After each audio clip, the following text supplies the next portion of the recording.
Bonjour à vous, alors je vous propose dans cette vidéo un petit exemple pour utiliser le théorème de Pythagore, un théorème très important en géométrie.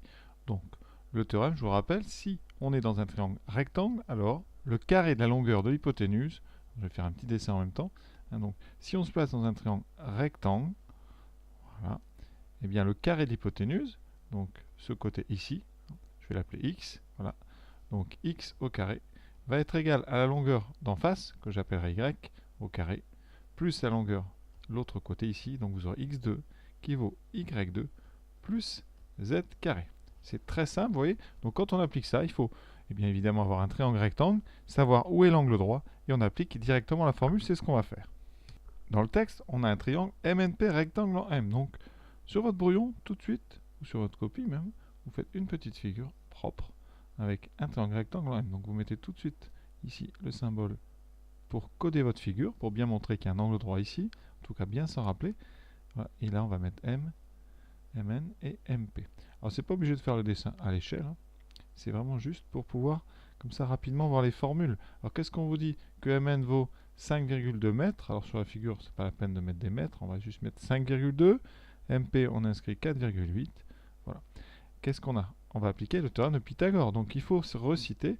Donc, MNP, donc, et rectangle en M. Voilà. Et sur votre copie, vous mettez d'après le théorème de Pythagore. Voilà. Et vous commencez à écrire votre égalité sur les carrés des longueurs. On va avoir, alors on ne le recite pas à chaque fois, hein. Alors, si votre prof demande de le reciter, vous le réécrivez. Sinon, on l'applique directement. Hein, au lycée, on ne le cite plus, on l'applique direct. Donc on va avoir NP au carré qui vaut donc la somme des carrés des deux autres côtés, donc NM ou MN au carré, plus MP au carré. On connaît quoi là-dedans? On connaît MN, on connaît MP. Donc, ici, on va commencer à remplacer. Alors, MN carré, ça va donner 5,2 au carré, plus MP, 4,8 au carré. Là, on prend la calculatrice, on écrit 5,2 au carré, plus 4,8 au carré, ça donne 50,08. Donc on écrit pour l'instant égal 50,08. Alors ça, ce n'est pas la longueur NP, c'est son carré. D'accord? Donc on va avoir besoin de l'instruction racine carrée. Donc NP est exactement la racine carrée de 50,08. Donc si vous voulez une valeur rapprochée, c'est ce qu'on vous demande, arrondi au dixième. Donc on va utiliser la racine carrée. Sur votre calculatrice, elle est cachée sous le carré toujours. Donc il faut y accéder par la touche seconde carré. Vous voyez, la racine carrée se dessine. On écrit 50,08. On entre. On trouve 7,077 à peu près. On doit arrondir au dixième. Donc le plus près, ça va être... Donc on est à 0, ça finit par 0,7 ici.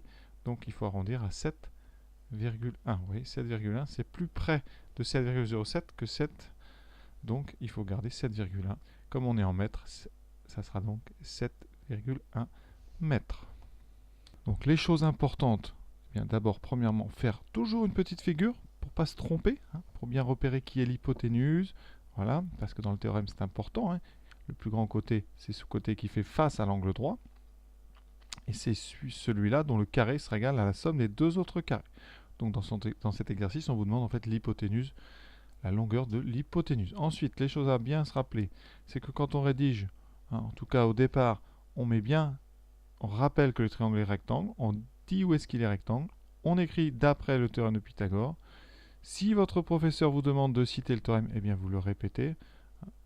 Et ensuite, on applique très proprement. Vraiment, il faut aller doucement.